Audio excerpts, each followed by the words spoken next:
Good morning everyone and welcome to प्रेपाइस। दोस्तों आज है 2 सितंबर 2021, थर्सडे का दिन है और हम लोग करने वाले हैं द हिंदू न्यूज़पेपर की एनालिसिस। मेरा नाम है सितेंद्र चौधरी और फिर से मैं आपके लिए कुछ सिलेक्टेड टॉपिक्स यहाँ पे लेके आया हूँ। एक बार देख लेते हैं। आज हमने जो है जीएस पेपर 1, 2, 3 एक बढ़िया कॉम्बिनेशन किया है।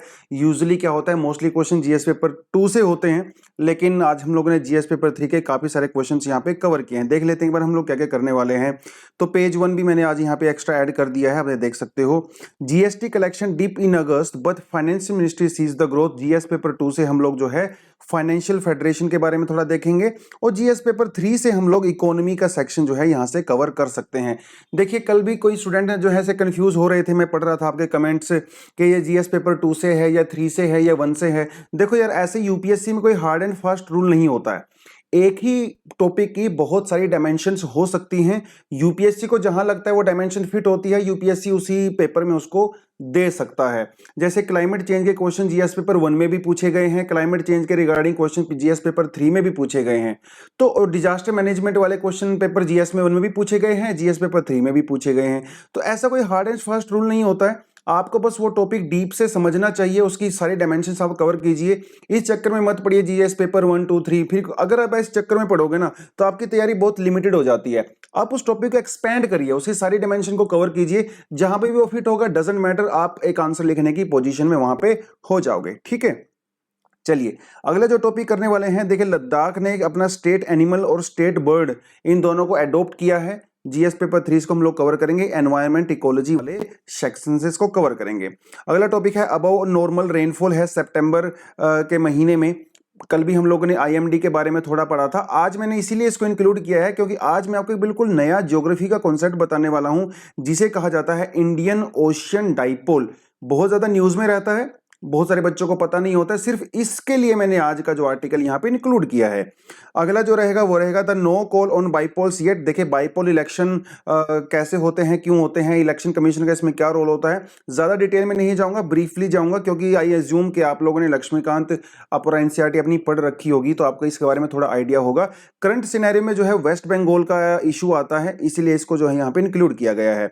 अगला जो हम लोग पढ़ने वाले हैं that would be about the Assam wetland at risk till dumping stops. तो आसाम वेटलैंड के बारे में थोड़ा सा देखेंगे और ओवरऑल इंडिया की वेटलैंड्स के बारे में भी थोड़ी सी इंफॉर्मेशन यहाँ पे आपको मैं दूंगा। जीएस पेपर 3 से कवर करेंगे एनवायरमेंट एंड इकोलॉजी वाले सेक्शन से। अगला जो टॉपिक करने वाले हैं that would be about the August manufacturing PMI shows recovery losing streams. देखिए भैया, जो थोड़ा सा ग्रोथ इंडिया की इकोनॉमी में हो रहा था, थोड़ी एम्प्लॉयमेंट जनरेट हो रही थी, अभी थोड़ा सा एक नेगेटिव ट्रेंड यहाँ पे देखने को मिला है इस महीने, उसके बारे में देखेंगे। तो जीएस पेपर 3 इकोनॉमी वाले सेक्शन से इसको हम लोग कवर करेंगे। अगला रहेगा SBI raises 4000 crore rupees via bonds. ये बॉन्ड क्या होते हैं, कौन से बॉन्ड एसबीआई ने इशू किए हैं, कौन कौन से टूल्स होते हैं मनी अरेंज करने के, थोड़ा सा आपको बताऊंगा। जीएस पेपर 3 में इकोनॉमी वाले सेक्शन से कवर करेंगे। तो जैसा कि आज हम लोग देख सकते हैं, जीएस पेपर 2 से हमने कुछ टॉपिक, सिर्फ 1-2 टॉपिक ही कवर किया है। मोस्टली पेपर हम लोग जीएस पेपर 3 से कवर करेंगे, क्योंकि बहुत सारे बच्चों की क्वेरी आती है कि जीएस पेपर 2 तो हम लोग बहुत ज्यादा पढ़ते रहते हैं, polity and all that. GS paper 3 में जो एनवायरमेंट वाला सेक्शन है और इकोनॉमी वाला सेक्शन है, आगे से भी मैंने डिसाइड किया है कि यहां से हम लोग थोड़े ज्यादा टॉपिक कवर करने की कोशिश करेंगे। और मुझे पहले से ही पता है कि जीएस पेपर 3 में जो इकोनॉमी वाला सेक्शन है वो मोस्टली बच्चे जो थोड़ा सा अवॉइड करते हैं, क्योंकि इकोनॉमी हम लोगों के बहुत ज्यादा फेवरेट सब्जेक्ट नहीं होता है।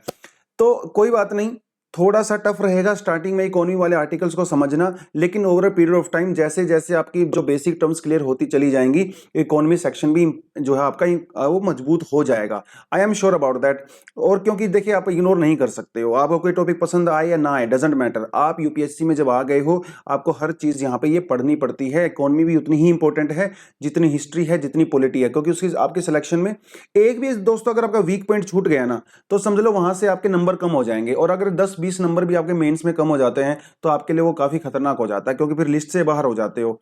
तो इसलिए हर चीज को आप करिए, प्रॉपर तरीके से करते हैं उसको हम लोग। ठीक है, चलिए पहला जो टॉपिक हम लोगों ने लेते हैं लद्दाख से। आप सभी को पता है कि जब से आर्टिकल 370 हटा है तो जे एंड के को हम लोगों ने 2 यूनियन टेरिटरी में डिवाइड कर दिया है। जब एक जो हमारा आती है उसमें से लद्दाख वाला रीजन, तो लद्दाख की जो यूनियन टेरिटरी है, इसने अभी क्या किया है, अपना एक स्टेट एनिमल और स्टेट बर्ड इसने डिक्लेयर किया है। स्टेट एनिमल की जब बात करते हो तो यहां पे आता है आपका स्नो लेपर्ड। स्नो लेपर्ड को स्टेट एनिमल, ठीक है। और उसके अलावा जो क्रेन है, क्रेन, इसके बारे में थोड़ा सा बात करूंगा, उसको जो है स्टेट बर्ड यहां पे डिक्लेयर किया है। तो स्नेल लेपर्ड के बारे में थोड़ा सा देख लेते हैं। पहले भी मैंने आपको जब करंट अफेयर्स करवाया था उसमें इसको पढ़ा था। हेमिस जो है ये हमारी कंट्री का बिगेस्ट नेशनल पार्क है। प्रीलिम्स के लिए फैक्ट आपको बता देता हूं, biggest national park of India is Hemis, जो पड़ता है आपके लद्दाख रीजन में। यह एक चीज के लिए और बहुत ज्यादा फेमस है दुनिया भर में। हेमिस के अंदर दुनिया की सबसे ज्यादा स्नो लेपर्ड की डेंसिटी यहां पे पाई जाती है, इसलिए इसको कहा जाता है capital of the world. Snow leopard capital of the world कहा जाता है हेमिस को। इंपॉर्टेंट पॉइंट है, इसलिए इसको रिपीट कर रहा हूं। आईयूसीएन की रेड लिस्ट में ये वल्नरेबल है, मतलब अभी ये क्रिटिकली एंडेंजर्ड नहीं है, वल्नरेबल है। साइट जो होता है convention on international trade off endangered species of flora and fauna, इसमें आता है अपेंडिक्स 1 में। तो आप आईयूसीएन के रेड लिस्ट के साथ साथ आजकल जो है साइट्स का अपेंडिक्स भी याद कर लिया करो, क्योंकि साइट्स के अंदर अपेंडिक्स 1 के अंदर जो स्पीसीज होती हैं वो सबसे ज्यादा प्रोटेक्टेड होती हैं। साइट्स क्या करता है, ये जो इंटरनेशनल जो ट्रेड होती है ना एंडेंजर्ड स्पीसीज में, उसकी ट्रेडिंग को रोकता है। आप कमर्शियल पर्पस के लिए एनिमल्स को, स्पीसीज को ट्रेड नहीं कर सकते हो। बेसिकली कहने का मतलब ये है।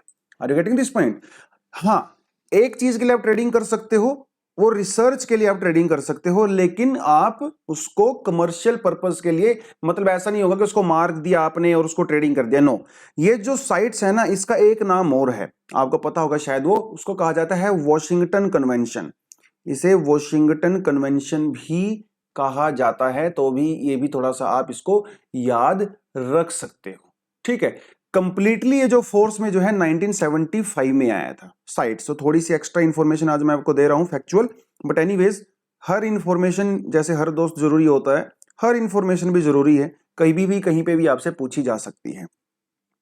कन्वेंशन ऑन माइग्रेटरी स्पीसीज जिसे बोला जाता है सीएमएस, इसके भी अपेंडिक्स 1 में आती है, तो हाईली प्रोटेक्टेड है। Indian wild life protection act 1972 schedule 1 में आता है। तो जो इंडियन वाइल्ड लाइफ प्रोटेक्शन 1 के शेड्यूल 1 में आता है वो होते हैं हाईली प्रोटेक्टेड, मतलब सबसे ज्यादा प्रोटेक्शन इनको दिया जाता है। जैसे टाइगर हो गया, है ना, एलिफेंट हो गया, ये सबसे ज्यादा, घड़ियाल हो गया ये, और स्नो लेपर्ड हो गया, इन सबको सबसे ज्यादा प्रोटेक्शन दी जाती है। तो ये कुछ स्टेटस आपको याद रखना चाहिए, और क्योंकि ये रिसेंटली न्यूज में है तो इसलिए आपके लिए और ज्यादा इंपॉर्टेंट हो जाता है, ठीक है। तो थोड़ा सा चीज आपको मैंने बता दिया है। स्टेट एनिमल, हिमाचल का भी स्टेट एनिमल है ये, हिमाचल का भी स्टेट एनिमल है। और कुछ चीजों जिसको जो थ्रेट है, जैसे decline in the cats large mammal prey, सीधी सी बात है, स्नो लेपर्ड तो हंट करेगा ही, ये तो हर्बीवोर थोड़ी है, कार्निवोर है। तो जब इसका शिकार कम हो जाता है तो इसकी पॉपुलेशन खुद ब खुद कम हो जाती है। पोचिंग के लिए इसको भैया बहुत इलीगली इसकी यहाँ पे किलिंग की जाती है, तो ये भी एक बड़ा खतरनाक है।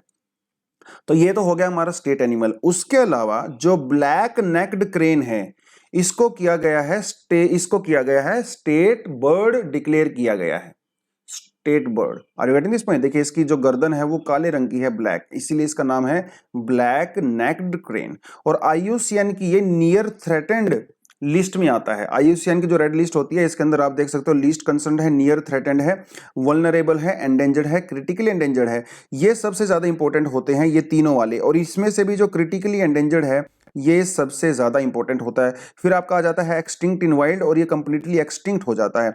जैसे डोडो बर्ड है ना, ये एक्सटिंक्ट हो गया, और भी बहुत सारे स्पीसीज जो है एक्सटिंक्ट हो जाते हैं। सुमात्रन टाइगर जो है सब एक्सटिंक्ट हो गए हैं। तो ये क्रिटिकली एंडेंजर्ड वाला स्पीसीज बड़ा ही सबसे ज्यादा प्रोटेक्शन इसको दिया जाता है, क्योंकि एक स्टेप भी अगर आप चूके तो अब एक्सटिंक्ट इन वाइल्ड में चले जाओगे, इसीलिए इनकी सबसे ज्यादा प्रोटेक्शन दी जाती है। तो अगर प्रोटेक्शन के हिसाब से देखा जाए तो ये जो ब्लैक नेक्ड क्रेन है ये बहुत ज्यादा आईयूसीएन की लिस्ट में इसको बहुत ज्यादा इंपॉर्टेंस नहीं दिया गया है, लेकिन यहाँ पे दिया गया है। आईयूसीएन में थ्रेटन लिस्ट है, state bird of Jammu and Kashmir था ये पहले से, तो लद्दाख ने अभी इसको, यूनियन टेरिटरी ने भी इसको डिक्लेयर कर दिया है। बुद्धिस्ट ट्रेडिशन के अंदर इसका काफी ज्यादा इसको माना जाता है, इसको पूजा जाता है, इस तरह का कुछ बातें भी हैं यहाँ पे। तिब्बतन प्लेटो वगैरह में इसको पाया जाता है। आप इसका हैबिटेट के बारे में पढ़ सकते हो, थ्रेट्स के बारे में पढ़ सकते हो। तो ये क्योंकि ये कंटेंट तो आपको मिल ही जाता है पीडीएफ में, इसको आप वहां से थोड़ा सा देख लीजिए। जहां तक कंजर्वेशन की बात है तो शेड्यूल 1 में आता है वाइल्ड लाइफ प्रोटेक्शन एक्ट में, इसीलिए ये इंपॉर्टेंट हो जाता है।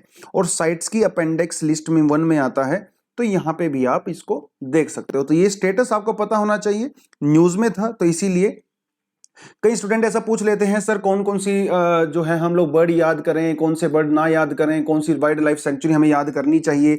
देखिए अब मेरे ख्याल से इस टॉपिक से आपको एग्जांपल समझ में आ गया होगा। जो न्यूज में होता है, जो वाइल्ड लाइफ सेंचुरी या नेशनल पार्क न्यूज में होता है वो आपके लिए इंपॉर्टेंट हो जाता है, जो बर्ड न्यूज में होता है वो इंपॉर्टेंट हो जाता है। तो यूपीएससी के लिए पिछले वाला टॉपिक मैं कहूंगा कि पोटेंशियल क्वेश्चन यहां से बनता है, इसको आप थोड़ा सा रिवाइज कर लीजिए, देख लीजिए, ठीक है। चलिए अगली जो न्यूज आती है वो आती है बाईपोल से, जीएस पेपर 2 में पॉलिटी का सेक्शन से आता है ये। देखिए हम सबको पता है कि वेस्ट बंगाल में ममता बनर्जी, अभी इलेक्शंस थे, तब तो ममता बनर्जी जो है नंदीग्राम से खड़ी हुई थी, इलेक्शन लड़ा था इन्होंने शुवेंदु के अगेंस्ट में, और ये हार गई थी। लेकिन हारने के बावजूद भी ये वहां पे सीएम बनी हुई है, क्योंकि ऐसा रूल है कि आप अगर इलेक्शन हार जाते हो उसके बावजूद भी आप 6 महीने तक सीएम की पोजीशन पे बने रह सकते हो। लेकिन 6 महीने के बाद आपको वहां से अपनी पोजीशन से हटना पड़ेगा, या फिर आपको दोबारा से इलेक्शन करवा के वहां से जीतना पड़ेगा। ऐसा एक जो है रूल होता है।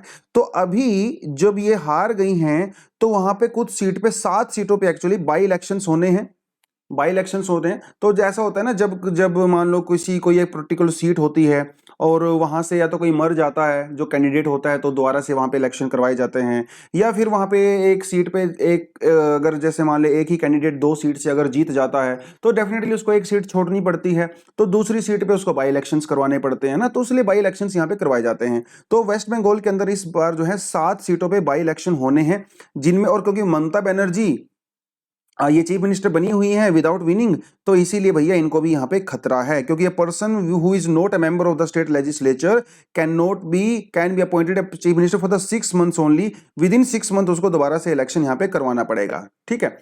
अभी नवंबर तक का मंथ इनके पास टाइम है, अगर नवंबर तक बाई इलेक्शन नहीं होते हैं तो ममता बनर्जी को अपनी चीफ मिनिस्टर की कुर्सी छोड़नी पड़ेगी, ये बात तो गारंटेड है। इलेक्शन कमीशन ऑफ इंडिया ने क्या कहा है अभी, जो स्टेट में जो दूसरे ऑफिशियल्स हैं उनको जो है लेटर वगैरह दिया है, उनको बोला है कि बताइए क्या हम इलेक्शन करवा सकते हैं, क्योंकि कोविड वाली सिचुएशन चल रही है ना। तो इलेक्शन कमीशन थोड़ा सा ना ऐसे फूंक फूंक के कदम रख रहा है। पिछली बार जब वेस्ट बंगाल में इलेक्शन करवाए थे, इलेक्शन कमीशन ने तो बहुत गालियां पड़ी थी उसको कि आपने जो है कोविड के पीक समय में इलेक्शन करवाए एंड ऑल दैट। तो इस समय इलेक्शन कमीशन थोड़ा सा ज्यादा केयरफुल यहाँ पे हो गया है, और ममता बनर्जी इलेक्शन कमीशन को बार बार कह रही है कि आप बाई इलेक्शन करवाइए, क्योंकि सिचुएशन वहां पे नॉर्मल है, कोई दिक्कत है नहीं वहां पे। तो पावर ऑफ इलेक्शन कमीशन जो है डिले करवा सकता है पोल, डेफिनेटली करवा सकता है, under section 154 of representation of the people act और आर्टिकल 324 ऑफ कॉन्स्टिट्यूशन। तो ये 2 सेक्शन और आर्टिकल आपको पता होना चाहिए। इसके अंदर में election commission can extend the time, extend कर सकता है, लेकिन उसके लिए कुछ कंडीशन है। 6 महीने से ज्यादा आप उसको एक्सटेंड नहीं कर सकते, पहली बात तो ये 6 महीने के अंदर अंदर आपको बाई इलेक्शन करवाने ही पड़ेंगे, या फिर इलेक्शन का एक्सटेंडेंस ऑफ पीरियड वो आपको करवाना पड़ेगा। और it should not go beyond the date of the normal resolution of the Lok Sabha और द असेंबली, मतलब आप जब इसके इलेक्शन कवर हो जाते हैं तो आपको वो करवाना पड़ेगा। आर्टिकल 171 क्या कहता है, वो ये कहता है कि अगर कहीं पे स्टेट इमरजेंसी लगी हुई है, स्टेट इमरजेंसी अगर लगी हुई है तो उस केस में 1 साल तक आप उसके पीरियड को एक्सटेंड कर सकते हो, और अगर 1 साल के बाद भी वहां की सिचुएशन नहीं सुधरती है तो फिर उसको आप 6 महीने और एक्सटेंड कर सकते हो एक बार में। इसका मतलब ये है ओवरऑल कि इलेक्शन कमीशन के पास पावर होती है कि वो इलेक्शन को डिले कर सकता है, और अभी कोविड की सिचुएशन चल रही है, इसका मतलब इमरजेंसी सिचुएशन ही समझ ली एक तरह से, है ना, हेल्थ इमरजेंसी है, उस केस में है ये देखना रहेगा यहाँ पे। वैसे there are no specific legal provisions that specifies the circumstances, के कौन कौन से सर्कमस्टेंस को आप इमरजेंसी डिक्लेयर करोगे, ऐसा कुछ भी मेंशन नहीं है वहां। या तो वहां पे कुछ राइट्स ज्यादा हो गए हों, वहां पे कुछ है ना इस तरह की गड़बड़ हो गई हो, डिजास्टर वहां पे हो गया हो, कोई नेचुरल कैलामिटी हो गई हो, या फिर वहां पे जैसे कोविड वाली सिचुएशन है, ये भी एक नेचुरल कैलामिटी की तरह ही है ना। तो इस सिचुएशन में इलेक्शन कमीशन डेफिनेटली उसको डिले करवा सकता है, लेकिन बहुत सारे लोग ऐसा भी बोल रहे हैं कि इलेक्शन कमीशन सरकार के कहने पे जिसको डिले कर रहा है, वो सारी सारी चीजें हैं, उस कंट्रोवर्सी में हम लोग नहीं जाएंगे, बट यस इलेक्शन कमीशन के बारे में हल्की फुल्की चीजें आपको पता यहाँ पे होनी चाहिए। चलिए अगली जो न्यूज आती है वो आती है जीएसटी कलेक्शन को लेके। GST collections dip in August, मतलब अगस्त में जीएसटी कलेक्शन कम हुआ है, but financial ministry sees the growth. Finance ministry ने अभी जो थोड़ा सा ऑप्टिमिस्टिक है कि ग्रोथ हो रही है। देखिए जीएसटी कलेक्शन मतलब गुड्स एंड सर्विसेज टैक्स, इसकी कलेक्शन का सीधा सीधा सा मतलब होता है कि आपकी इकोनॉमी के अंदर, अगर आपकी इकोनॉमी के अंदर प्रोडक्शन ज्यादा हो रही है, कंजप्शन ज्यादा हो रही है, ग्रोथ हो रही है, तो जीएसटी कलेक्शन बढ़ेगा। अगर कम हो रही है तो जीएसटी कलेक्शन कम होगा। सीधा सीधा सा मतलब ये होता है ना। तो अगस्त में जीएसटी कलेक्शन कम हुआ है। एक बार थोड़ा सा जीएसटी के बारे में आपको मैं समझा देता हूं। जीएसटी का मतलब होता है goods and service tax. Prelims के लिए आपको पॉइंट बताता हूं। It's a multi stage. Multi stage मतलब ये हर स्टेज के ऊपर लगता है जहां जहां पे वैल्यू एडिशन होता है। जिस भी स्टेज पे वैल्यू एडिशन होता है वहां पे आपको जीएसटी पे करना पड़ता है। Are you getting this point? Value addition in the sense के थोड़ा सा अगर मैं आपको बताऊं कि जैसे मान लो आपने कहीं से आलू खरीदा है ना, आलू खरीदने के बाद उससे आपने चिप्स बनाया, तो आप क्या कर रहे हो? वैल्यू एडिशन ही कर रहे हो। हर स्टेज में वैल्यू एडिशन होता है। अगर आप लकड़ी खरीदते हो, उस लकड़ी से फर्नीचर बनाते हो, ये भी वैल्यू एडिशन है। हर चीज में वैल्यू एडिशन होता है। तो जिस जिस स्टेज पे वैल्यू एडिशन होगा, हर स्टेज के ऊपर आपसे जीएसटी लिया जाएगा। एक मल्टी स्टेज और मल्टी पॉइंट एक जो है कलेक्शन सिस्टम होता है, और डेस्टिनेशन बेस्ड होता है। Destination based in the sense कि जहां पे वो प्रोडक्ट एंड में कंज्यूम किया जाएगा वहां पे जो है जीएसटी कलेक्शन किया जाएगा। लगता हर स्टेज के ऊपर है, लेकिन कलेक्शन होता है जहां पे उसको फाइनली कंज्यूम किया जाता है। और ये इनडायरेक्ट टैक्स है। बहुत सारे लोग तो इसमें कंफ्यूज हो जाते हैं, जीएसटी डायरेक्ट टैक्स है इनडायरेक्ट टैक्स है। भैया ये इनडायरेक्ट टैक्स है।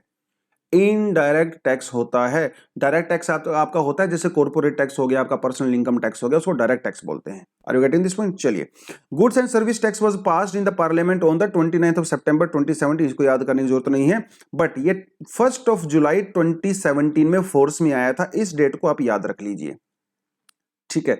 Under GST council, GST council एक सबसे बड़ी काउंसिल होती है जो डिसाइड करती है कि कौन से प्रोडक्ट को ऐड किया जाएगा, कौन से को सब्ट्रैक्ट किया जाएगा। वो जीएसटी काउंसिल का काम होता है। 101st कॉन्स्टिट्यूशनल अमेंडमेंट 2017 के अंदर ये हुआ था। अब हमारे यहाँ पे जो जीएसटी है वो यूनिफॉर्म नहीं है, जैसा अमेरिका में है, फ्रांस में है, ऑस्ट्रेलिया में है। इंडिया में थोड़ा सा यूनिक सिस्टम रहता है, क्योंकि हमारे यहाँ पे फाइनेंशियल आई फेडरलिज्म भी होता है। स्टेट की भी कुछ पावर्स होती हैं, सेंटर की कुछ पावर होती हैं। उस केस में हम लोग पूरी कंट्री में जीएसटी को यूनिफॉर्मली नहीं कर पाए। हमारे यहाँ पे 3 स्टेज होती हैं जीएसटी की। पहला होता है सेंट्रल जीएसटी, एक होता है स्टेट जीएसटी, ठीक है, और एक होता है हमारे पास integrated GST. Central GST centre calculate करता है, सेंटर कलेक्ट करता है, सेंटर अपने पास रखता है। स्टेट जीएसटी स्टेट लगाता है, स्टेट उसको जो है कलेक्ट करता है। लेकिन आईजीएसटी जो है ये तब होता है जब इंटर स्टेट ट्रेड होती है। इंटर स्टेट मतलब एक स्टेट से दूसरे स्टेट। अगर कोई प्रोडक्ट महाराष्ट्र में प्रोड्यूस होता है और बिहार में कंज्यूम किया जाता है, इसका मतलब यहाँ पे इंटर स्टेट ट्रेड हो रहा है, इस वहां पे लगाया जाता है आईजीएसटी। लेकिन अगर कोई प्रोडक्ट एक स्टेट के अंदर ही यूज होता है, उसको कहा जाता है इंट्रा स्टेट। इंट्रास्टेट, ठीक है। इंट्रास्टेट और इंटरस्टेट थोड़ा सा आपको समझ में यहाँ पे होना चाहिए। तो थोड़ा सा स्टेट जीएसटी के बारे में और इंटीग्रेटेड जीएसटी के बारे में हल्का सा मैंने आपको बता दिया। वैसे यही चीजें हैं यहाँ पे, लेकिन एक रूल है सेक्शन 8 ऑफ जीएसटी एक्ट। इसके अंदर एक रूल बनाया हुआ है कि जो इंट्रास्टेट सप्लाई होती हैं वहां पे आप उस टैक्स को 14% से ज्यादा एक्सीड नहीं कर सकते। That is the highest limit. इससे ज्यादा नहीं लगा सकते। इतनी ज्यादा डिटेल तो खैर आपसे नहीं पूछेंगे एग्जाम में, बट स्टिल ठीक है। अभी ये जो जीएसटी कलेक्शन अगस्त में डिप हुआ है, इसका रीजन ये है कि कोर सेक्टर ने अगस्त में इतना अच्छा परफॉर्म नहीं किया है as compared to previous month और उससे पिछले मंथ में, ठीक है। कोर सेक्टर के अंदर आठ इंडस्ट्री आती हैं वेटेज के हिसाब से। यहाँ पे दिया हुआ है, कल भी मैंने आपको कराया था। Refinery, electricity, steel, coal, crude oil, natural gas, cement और फर्टिलाइजर, ये 8 इंडस्ट्री यहाँ पे हैं। लेकिन फिर भी फाइनेंस मिनिस्ट्री जो है वो उसके अंदर ग्रोथ क्यों देख रही है? अब क्वेश्चन ये भी तो उठता है ना। देखिए, फाइनेंस मिनिस्ट्री जो है अगस्त की बजाय जुलाई और जून के महीने की बात कर रही है। जून और जुलाई में जीएसटी कलेक्शन बम्पर हुआ था। अगस्त में थोड़ा सा कम हुआ है, लेकिन फाइनेंस मिनिस्ट्री का कहना है कि उसकी वजह से जो है हम लोग ये नहीं कह सकते कि ओवरऑल हमारा जीएसटी कलेक्शन या इकोनॉमी जो है वो डाउनफॉल हुआ है। हाँ, अगस्त में थोड़ा सा कम हुआ है क्योंकि कोर सेक्टर में हल्का सा गिरावट देखी गई है, लेकिन उसके साथ साथ इकोनॉमी में डिमांड बढ़ी है। और जब डिमांड बढ़ती है, इसका मतलब आने वाले महीने में या उससे आने वाले महीनों में डेफिनेटली और ज्यादा जीएसटी कलेक्शन यहाँ पे बढ़ेगा। तो थोड़ी सी ये बात है, जीएसटी के बारे में हल्का सा आपको बता दिया मैंने। वैसे तो जीएसटी अपने आप में बहुत बड़ा टॉपिक होता है, पूरा 2-3 घंटे का क्लास लगता है इसके लिए, बट आई अज्यूम कि आपको जीएसटी के बारे में पहले से आइडिया होगा। चलिए, क्वेश्चन मैं आपसे यहाँ पे क्या पूछता हूँ प्रीलिम्स के लिए, आप मुझे ये बताइए ऐसी कौन कौन सी आइटम्स हैं जो जीएसटी का पार्ट नहीं है? कुछ आइटम है ऐसी जो जीएसटी का पार्ट नहीं है, बस उनके नाम मुझे बता दीजिए। और वो जीएसटी का पार्ट क्यों नहीं है? क्योंकि स्टेट्स ने अलाउ नहीं किया। स्टेट्स ने ये कहा कि अगर उनको हम लोग जीएसटी के अंदर डाल देंगे तो स्टेट की फाइनेंशियल पावर बिल्कुल कम हो जाएगी, इसीलिए। ठीक है, तो आप मुझे बताएंगे वो कौन कौन सी आइटम्स है, कौन कौन सी वो चीजें हैं जो जीएसटी का पार्ट नहीं है। That is my question for you. चलिए, अगली भी जो न्यूज है इकोनॉमी सेक्शन से लिया है। आई अंडरस्टैंड कि इकोनॉमी सेक्शन समझना थोड़ा सा टफ होता है, लेकिन आप इसको आराम आराम से करते रहिए, समझ में आने लगेगा, कोई बात नहीं है। August manufacturing PMI shows recovery losing steam, मतलब जो पहले रिकवरी हो रही थी मैन्युफैक्चरिंग सेक्टर में वो अगस्त के महीने में कम हुई है। ये वाला आर्टिकल ऊपर वाले आर्टिकल के साथ डायरेक्ट लिंक है, क्योंकि अगस्त में जीएसटी कलेक्शन भी कम हुआ है और अगस्त में हमारा मैन्युफैक्चरिंग सेक्टर भी थोड़ा सा डाउन आया है। और ये कैसे पता चला? ये हमें पता चला परचेजिंग मैनेजर इंडेक्स से। परचेजिंग मैनेजर इंडेक्स के बारे में थोड़ा सा आपको आइडिया होना चाहिए, बहुत ज्यादा नहीं। देखिए, परचेजिंग मैन ये जो है एक सर्वे बेस्ड मेजर होता है, सर्वे बेस्ड मैनेजर होता है। इंडिया में जो इसको कैलकुलेट करता है उसका नाम होता है IHS मार्केट। ये पता क्या करते हैं, ये आम आदमी से क्वेश्चन नहीं पूछते हैं, जो कंपनी के मैनेजर्स होते हैं, जो मैन्युफैक्चरर्स होते हैं, उनको एक सर्वे देते हैं। उस सर्वे के अंदर कुछ क्वेश्चंस होते हैं, उस क्वेश्चन के ऊपर वो बेसिस के ऊपर डिसाइड करते हैं कि इंडिया में मैन्युफैक्चरिंग सेक्टर की ग्रोथ जो है वो कम हो रही है, ज्यादा हो रही है। तो जो करंट ट्रेंड होता है उसके साथ साथ वो फ्यूचर ट्रेंड्स को भी मेजर करते हैं। जैसे टाटा, बिरला, अंबानी, बड़े बड़े मैनेजर होते हैं ना, उनके पास सर्वे भेजते हैं अबाउट देयर डिसीजंस, एनालिस्ट और इन्वेस्टर्स को लेके। सर आप कितना प्रोड्यूस कर रहे हो, आपको क्या लगता है जॉब मार्केट प्लस रहेगा माइनस रहेगा, इस तरह के क्वेश्चंस होते हैं। और जी उस सर्वे के बेसिस पे फिर वो कैलकुलेट करते हैं कि करंट में और फ्यूचर में क्या हमारी मैन्युफैक्चरिंग प्लस होगी या माइनस होगी, और इसके अंदर वो स्कोर देते हैं। अगर वो स्कोर 50 प्लस होता है, इसका मतलब फ्यूचर में हमारी मार्केट एक्सपेंड करेगी, और अगर वो 50 माइनस होता है इसका मतलब कॉन्ट्रैक्ट करेगी, मैन्युफैक्चरिंग कम होगा, और अगर 50 रहता है इसका मतलब कोई भी चेंज यहां पे नहीं है। तो थोड़ा सा आपको ये पता होना चाहिए। इंडेक्स ऑफ इंडस्ट्रियल प्रोडक्शन कल आपको करवाया था मैंने, आईआईपी के बारे में बताया था, राइट। तो आईआईपी क्या करता है, जो हमारी 8 कोर इंडस्ट्री होती हैं इसके बारे में बताता है, लेकिन जो पीएमआई है ये हमें जो है पूरी इंडस्ट्री के बारे में बताता है, मतलब it goes beyond the core. ठीक है, उसके बारे में हमें ये बताता है। आईआईपी के अंदर जो 8 कोर इंडस्ट्री है वो तो ऑलरेडी मैंने आपको बता दिया था, लेकिन फायदा क्या है? फायदा ये है कि परचेजिंग मैनेजर इंडेक्स जो है हर महीने एवरी मंथ इसको रिलीज किया जाता है। इसी वजह से परचेजिंग मैनेजर इंडेक्स के बेसिस पे हम लोग ज्यादा अच्छा डिसीजन ले सकते हैं। बस थोड़ा सा आपको यही बताना था। और अगस्त में मैन्युफैक्चरिंग क्यों कम हुआ है इसका थोड़ा सा आइडिया आपको दे देता हूं। अगस्त में मैन्युफैक्चरिंग दोस्तों इसलिए कम हुआ है क्योंकि जून और जुलाई में ऐसा माना जा रहा था कि इंडिया में जो हम लोग वैक्सीनेशन दे रहे हैं वो अच्छी चली जाएगी, मतलब ज्यादा लोग वैक्सीनेट हो जाएंगे तो मैन्युफैक्चरिंग सेक्टर ग्रोथ करेगा, लेकिन जितना वैक्सीनेशन का पेस होना चाहिए था वो नहीं हो पाया, जिसकी वजह से अगस्त के महीने में ऐसा मार्केट में एक मैसेज गया है कि लोग जो है अभी थर्ड वेव आ सकती है, और क्योंकि वैक्सीनेशन प्रॉपर हुआ नहीं है तो एक नेगेटिविटी सी थोड़ी सी मार्केट में है। लोग भी जो है ज्यादा खर्चा नहीं कर रहे हैं। देखिए यार सीधी सी बात है, जब लोग डिमांड करेंगे तभी तो इंडस्ट्री वाले सप्लाई करेंगे, क्योंकि आप तो हम तो ओपन इकोनॉमी है, डिमांड और सप्लाई के ऊपर ही डिपेंड करता है। तो अगस्त के महीने में लोग थोड़ा सा स्केप्टिकल हैं और इसीलिए वो थोड़ा कम डिमांड कर रहे हैं, कम कंज्यूम कर रहे हैं, और इसीलिए सप्लाई भी कम हो गई है, तो थोड़ा सा नेगेटिविटी है। और आईएमएफ ने भी अभी रिसेंटली कहा है कि अगर इंडिया को अपनी मैन्युफैक्चरिंग बढ़ाना है, ग्रोथ करना है, तो उसको ज्यादा से ज्यादा वैक्सीनेशन यहाँ पे करना पड़ेगा। ठीक है, चलिए अगली जो न्यूज आती है वो आती है हमारे जीएस पेपर 3 से, एनवायरमेंट इकोलॉजी वाले सेक्शन से। इसको हम लोग कवर करने वाले हैं। न्यूज है भैया वो है आसाम से। ठीक है, देखिए आसाम के अंदर एक वेटलैंड है जिसे कहा जाता है दीपोर बिल। ठीक है, दीपोर बिल एकमात्र रामसर साइट है ये असम के अंदर। गुवाहाटी जो है ना, गुवाहाटी के साउथ में पड़ती है। देखिए ये यहाँ पे ब्रह्मपुत्रा रिवर है, ये आपका आता है गुवाहाटी, और यहाँ पे आता है दीपोर बिल। यहाँ पे मेरा बहुत बढ़िया पर्सनल एक्सपीरियंस भी रहा। लास्ट टाइम मैं गुवाहाटी में क्लासेस देने गया था और वहाँ से मुझे ईटानगर जाना था, मेरी फ्लाइट थी, और यहाँ से एयरपोर्ट काफ़ी ज़्यादा दूर पड़ता है और मुझे पता नहीं था, अंदाज़ा नहीं था कितना दूर है। और मैं सिर्फ पहुँचने में 2 घंटे बचे थे। मैंने वहाँ पे जो दीपोर बिल में जो वहाँ के जो मतलब जो हेड थे ना, उनसे मैंने बोला कि मुझे एयरपोर्ट जाना है। उनको कहा कि आपको यहाँ से कोई ट्रैफिक वगैरह नहीं मिलेगा, क्योंकि थोड़ा सा आउटर में पड़ता है ये, रिक्शा विक्शा भी वहाँ पे नहीं चलती हैं, कैब वगैरह भी नहीं आती हैं। अनफॉर्चुनेटली। तो उन्होंने मुझे पर्सनल व्हीकल पे वो मुझे एयरपोर्ट छोड़ के आए थे और पूरा 2.5 घंटा लगा, 2 घंटे के लगभग लगा था और हार्डली मैं एयरपोर्ट पे पहुंच पाया था। तो मेरा खुद पर्सनल एक्सपीरियंस यहाँ पे रहा है। दीपोर बिल के अंदर क्या है, ये है एक मात्र रामसर साइट है, थोड़ा सा आपको मैंने बता ही दिया। 2002 में इसको डिक्लेयर किया गया था रामसर। रामसर सिटी कहाँ पे है आप सबको पता है, ठीक है, आई होप आप सबको पता है। अगर पता है तो फिर कमेंट सेक्शन में बता दो कि कौन सी कंट्री में रामसर साइट पड़ती है। उसके अलावा मुझे ये भी बता दो कि रामसर साइट जो है, पहली रामसर साइट इंडिया में कौन सी थी, the first Ramsar site. Ramsar site से रिगार्डिंग एक और जो चीज है जिसे कहा जाता है मोन्ट्रियक्स रिकॉर्ड, है ना, मोन्ट्रियक्स रिकॉर्ड। मोन्ट्रियक्स रिकॉर्ड में इंडिया की पहली कौन सी वेटलैंड थी वो भी आप मुझे बता दो।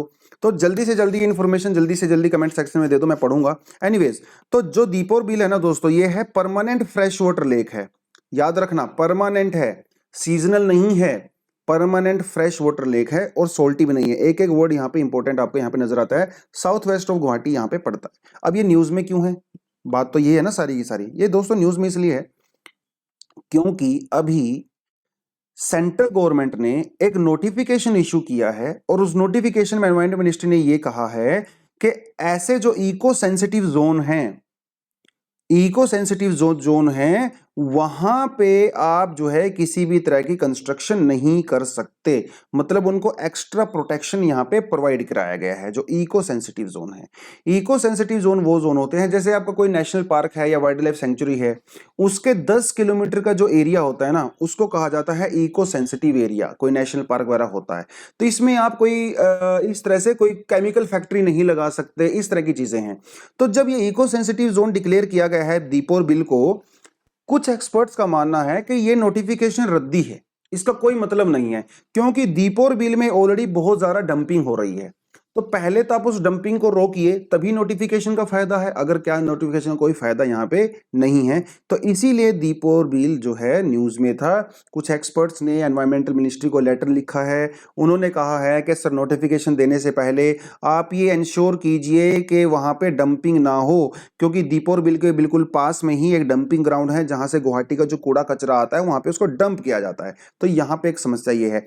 थोड़े टाइम पहले एक और न्यूज, दीपोर बिल पहले भी न्यूज में था, क्योंकि रेलवे लाइन यहाँ पे जो है एक्सटेंड की जा रही है और रेलवे लाइन आने की वजह से भी कहा जाता है कि दीपोर बिल में नुकसान होगा वहां की जो लोकल वाइल्ड लाइफ है।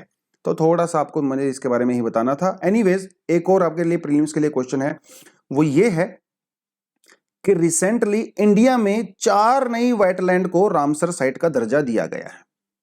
हिंट आपको दे देता हूं, इसमें से 2 हरियाणा में हैं और 2 इसमें गुजरात में हैं। बस नाम आप बता दोगे तो सोने पे सुहागा हो जाएगा। और इसके साथ साथ ये भी बता देना कि इंडिया में टोटल रामसर साइट कितनी है भैया, टोटल रामसर साइट। और जो नए वाली हैं वो भी बता दो, 2 हरियाणा में है, 2 गुजरात में। अब इससे ज्यादा हिंट मैं नहीं दे सकता, ठीक है। टोटल कितनी है वो भी बता दो। ऑप्शन आपको दे देता हूं, 39, 40, 42 और 46। अब ये ऑप्शन मैंने आपको दे दिया है, कमेंट सेक्शन में बता दो। पार्टिसिपेट किया करो तभी मजा आएगा, क्योंकि एक बार अगर कमेंट में लिख दिया ना तो उसको आप कभी भूलोगे नहीं, ये गारंटी मेरी है। चलिए, अगली जो न्यूज है भैया वो कहां से है, that is from the banking sector.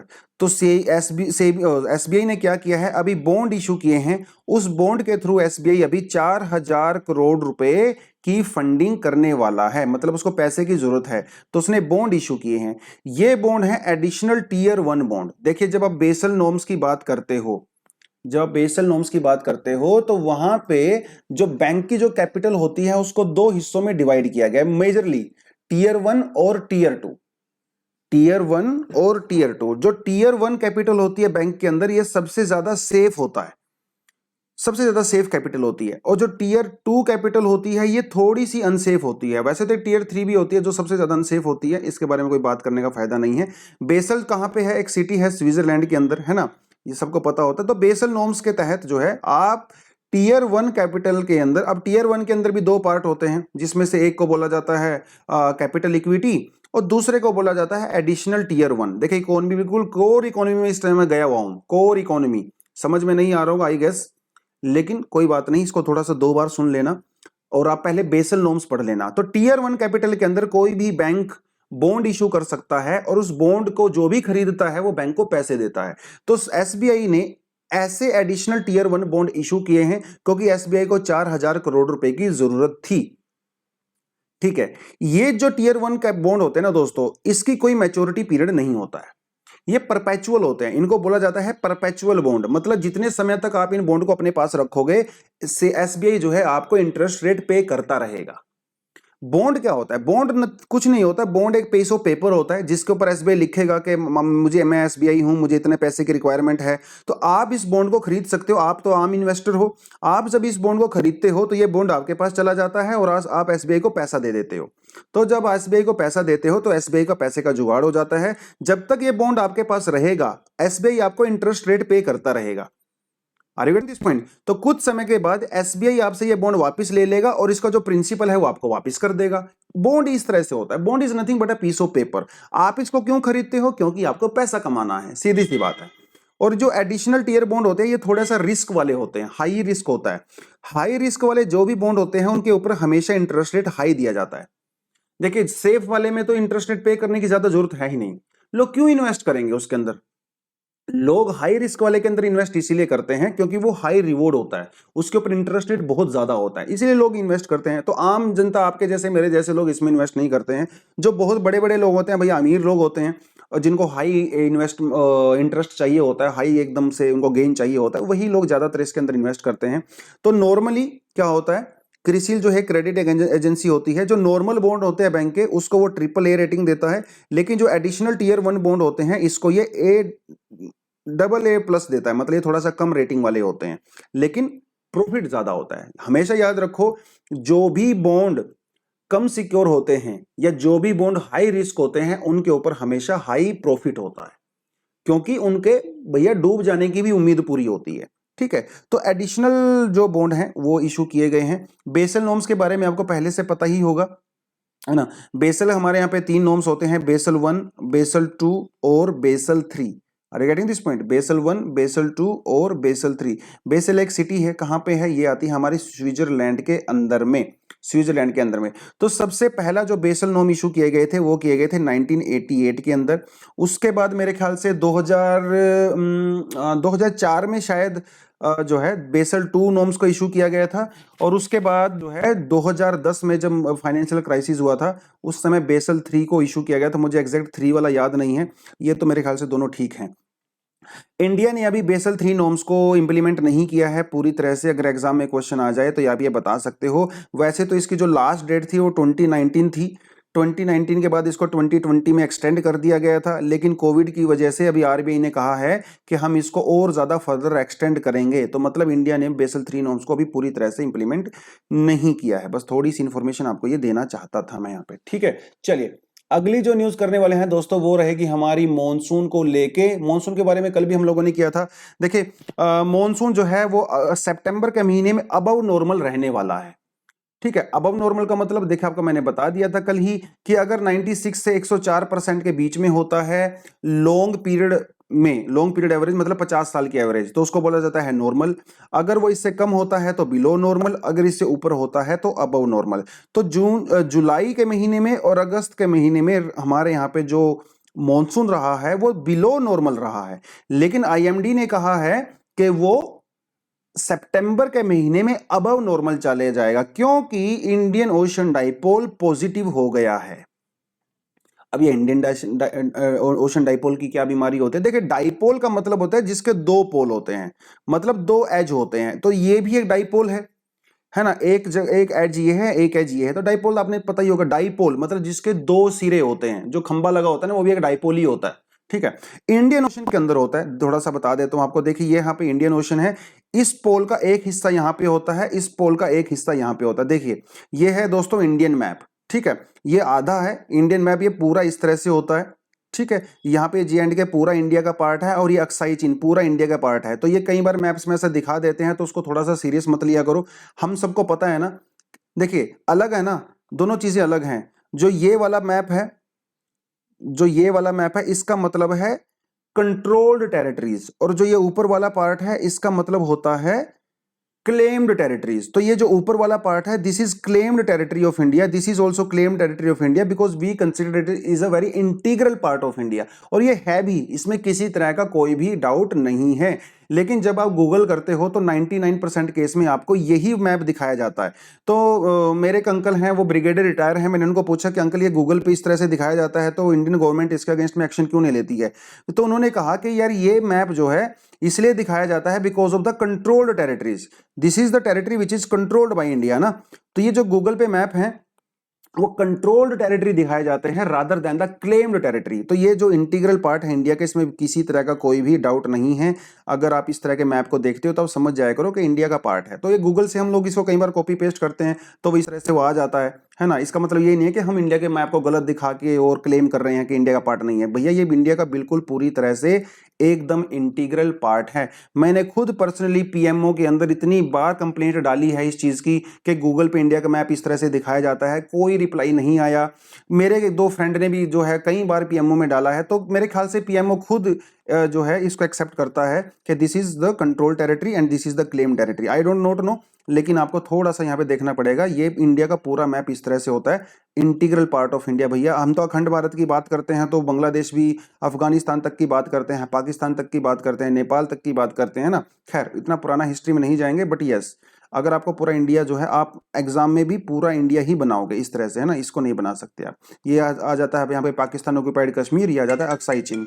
ठीक है, चलिए अब देखिए देख लेते हैं इंडियन ओशन डाइपोल क्या है। इंडियन ओशन डाइपोल के अंदर ये दो हिस्से होते हैं, ये होता है आपका वेस्ट साइड में, ये होता है आपका ईस्ट साइड में, ये बनता है हमारा डाइपोल। जब अगर ये वाली साइड, अगर वेस्टर्न साइड गर्म हो जाती है तो इसका मतलब मॉनसून स्ट्रांग हो जाता है, और अगर ईस्टर्न साइड गर्म हो जाती है तो मॉनसून वीक हो जाता है। जब वेस्टर्न साइड वार्म होती है, ईस्टर्न साइड कोल्ड होती है, तो उसको कहा जाता है पॉजिटिव डाइपोल। और जब ये कोल्ड होती है, ये वार्म होती है, इसको कहा जाता है नेगेटिव डाइपोल। और जब पॉजिटिव डाइपोल होता है तो मॉनसून स्ट्रांग होता है, क्योंकि अगर ये हिस्सा गर्म होगा ना दोस्तों तो यहां से ज्यादा इवेपोरेशन होगा, इवेपोरेशन होगा तो कंडेंसेशन भी होगा और रेनफॉल ज्यादा होता है। तो ये अगस्त के महीने में अभी इंडियन ओशन डाइपोल पॉजिटिव है, इसी वजह से मॉनसून यहां पे और ज्यादा स्ट्रांग होने वाला है। चलिए आज के ट्यूटोरियल देख लेते हैं। बड़ी बड़ी बातें की गई हैं, कोई बहुत ज्यादा डिटेल्ड नहीं है, फैक्चुअल भी बहुत चीजें कम दी गई हैं इसमें। लेकिन क्योंकि क्लाइमेट चेंज की अभी जो है COP26 होने वाला है ग्लासगो में, है ना, COP26 ग्लासगो में होने वाला है, इसलिए थोड़ा न्यूज में था, थोड़ा आपको बता देता हूं। देखिए इंडिया ने जो है क्लाइमेट चेंज को लेके कहा गया है कि इंडिया का एटीट्यूड थोड़ा सा नेगेटिव है। क्यों है? क्योंकि इंडिया ने नेट जीरो डिक्लेयर नहीं किया है। नेट जीरो का मतलब ये होता है कि कोई भी कंट्री जितना ग्रीन हाउस गैसेस को रिलीज करेगी उतना ही उसको एब्जॉर्ब भी करेगी। चाइना और यूएसए ने कहा है, चाइना ने कहा है कि 2060 तक, और यूएसए ने कहा है कि वो 2050 तक नेट जीरो अचीव कर लेंगे। लेकिन इंडिया ने अभी ऐसा कुछ भी डिक्लेयर नहीं किया है। इसलिए कुछ इंटरनेशनल कंट्रीज, कुछ कंट्री इंडिया को क्रिटिसाइज भी कर रही हैं कि इंडिया को भी नेट जीरो डेट अपनी डिक्लेयर कर देनी चाहिए। आईपीसीसी ने वार्निंग सीधा सीधा सा दिया है कि क्लाइमेट चेंज को अभी अगर आपको क्लाइमेट चेंज को रोकना है तो एक्सट्रीम स्टेप्स लेने पड़ेंगे, एक्सट्रीम स्टेप्स।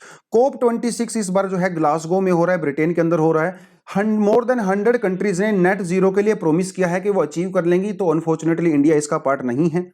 ऑस्ट्रेलिया ने भी अभी तक कोई नेट जीरो डिक्लेयर नहीं किया है, इंडिया ने भी कोई नेट जीरो डिक्लेयर नहीं किया है, जबकि इंडिया और ऑस्ट्रेलिया दोनों दुनिया की सबसे वल्नरेबल कंट्री में से मानी जाती हैं, वल्नरेबल कंट्री में। लेकिन अगर आप एमिट की बात करो तो इंडिया दुनिया का तीसरा या चौथा ऐसा कंट्री है जो सबसे ज्यादा ग्रीन हाउस गैसेस डिक्लेयर करता है। तो इसकी वजह से इंडिया को वर्ल्ड लीडर होना चाहिए, उसको जल्दी से जल्दी अपना नेट जीरो टारगेट बता देना चाहिए दुनिया को कि मैं कब अप नेट जीरो होगा और कब मेरा मैक्सिमम होगा। लेकिन इंडिया ये नहीं कर रहा है। इसका क्या इंपैक्ट हो सकता है इंडिया के ऊपर? देखिए जो फिलहाल अमेरिका की जो सरकार है, बाइडेन जो गवर्नमेंट है, वो क्लाइमेट चेंज को लेकर थोड़ा सा ज्यादा सेंसिटिव है। अगर इंडिया नेट जीरो डिक्लेयर नहीं कर सकता है तो हमारा हो सकता है अमेरिका के साथ रिलेशनशिप भी थोड़ा खराब हो जाए। उसके अलावा जो G77 कंट्री हैं, इसके साथ भी इंडिया का रिलेशनशिप थोड़ा सा खराब हो सकता है, क्योंकि ये सारी की सारी G77 कंट्री और यूएस से क्लाइमेट चेंज को लेकर काफी आगे जो है फॉरवर्ड है, लेकिन इंडिया थोड़ा सा बैकवर्ड है। मैं ये नहीं कह रहा हूं कि बैकवर्ड इस सेंस में कि इंडिया स्टेप नहीं ले रहा है, इंडिया स्टेप ले रहा है। हम लोगों ने परसों वाले जीएस उसमें किया था, है ना, अच्छे से किया था कि इंडिया कैसे अपने टारगेट से ज्यादा अचीव कर रहा है। लेकिन ये कंट्री सिर्फ इंडिया को ये कह रही है कि भैया आप नेट जीरो डिक्लेयर कर दीजिए कि कब आपको नेट जीरो आपको पहुंच जाओगे, जैसे चाइना ने कर दिया, यूएसए ने कर दिया। इंडिया की अगर हम लोग बात करें, इंडिया को नेट जीरो डिक्लेयर करना चाहिए जरूर, क्योंकि हमारा एग्रीकल्चर सेक्टर तभी इंप्रूव हो पाएगा। चाइना को बहुत सारा इन्वेस्टमेंट मिलना शुरू हो गया है क्योंकि उसने नेट जीरो डिक्लेयर कर दिया है। अगर इंडिया नेट जीरो डिक्लेयर करेगा तो हमारे यहां पे भी इंटरनेशनल इन्वेस्टमेंट बढ़ेगा। कुछ कंपनियां, प्राइवेट कंपनियां जैसे टाटा, महिंद्रा, रिलायंस, ये प्राइवेट कंपनी है, इनको आगे आगे आना चाहिए और ये आ भी रही हैं, बहुत अच्छे एग्जांपल हैं। तो प्राइवेट कंपनी के साथ साथ सरकारी कंपनीज को भी, गवर्नमेंट को भी आगे आना चाहिए, जल्दी से जल्दी नेट जीरो अचीव करना चाहिए। जब आप पर कैपिटा उसकी ग्रीन हाउस गैस एमिशन की बात करते हो तो डेफिनेटली इंडिया काफी पीछे है अभी।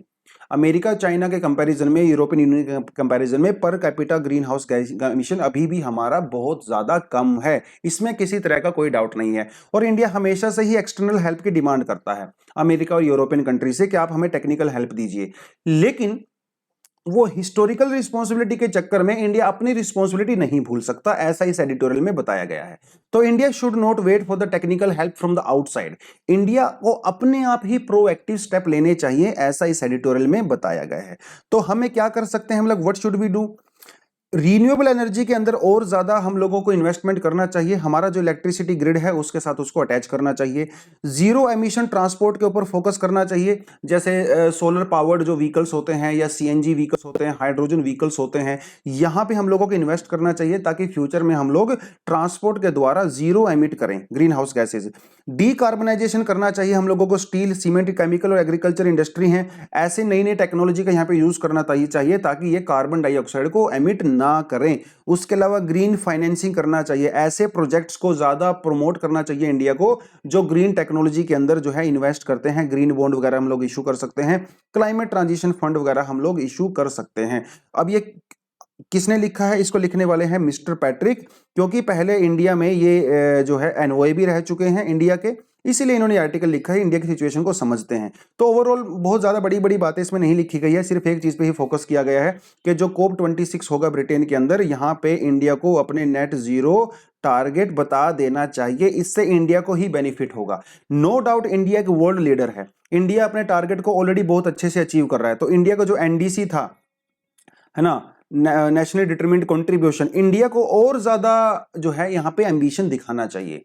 इंडिया का जो एनडीसी है कि इंडिया जो है 2030 तक जो है 2030 तक जो है 450 गीगावाट ग्रीन हाउस गैस से प्रोड्यूस करेगा एंड ऑल दैट, इंडिया को और ज्यादा इसको बोलना चाहिए दुनिया को कि, है ना, इंडिया ट्रूली एक वर्ल्ड लीडर बन सकता है क्लाइमेट चेंज वाले सिनेरियो में भी। चलिए, वो था आज के एडिटोरियल के बारे में, बहुत बड़ी बड़ी बातें यहाँ पे नहीं लिखी गई हैं, थोड़ा हल्का फुल्का आइडिया आपको दे दिया है। उसके अलावा कुछ एडिशनल आर्टिकल्स आप डेफिनेटली यहाँ पे एडिशनल आर्टिकल भी पढ़ सकते हो। चलिए दोस्तों, आज के लिए इतना ही। Thank you very much, all the best and जय हिंद।